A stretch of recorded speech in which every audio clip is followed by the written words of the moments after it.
আরে ভাই ঠান্ডা নাও তো। আরে ভাই ভালো আছেন? হ্যাঁ ভাই। কাকা এটা ঠান্ডা দেন। হ্যাঁ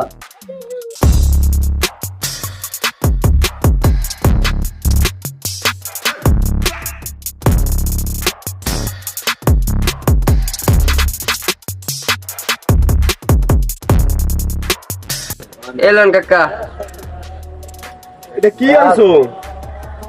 আরে পাগল, এই ঠান্ডা তো খাই না। তুই ই কর, এইটা খাওয়া যাবে না।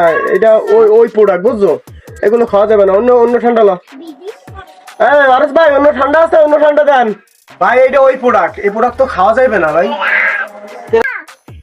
সমস্যা কি? ভাই আমি এই প্রোডাক্ট খাবো না। যদি আমার অন্য কোনো প্রোডাক্ট ঠান্ডা থাকে তা দিতে পারেন, যদি না দেন তা আমি খাবো না। কারণ যে প্রোডাক্টে আমার মুসলমান ভাইয়ের ক্ষতি হয়, এই প্রোডাক্টটা আমি খাইতে পারি না ভাই। আমি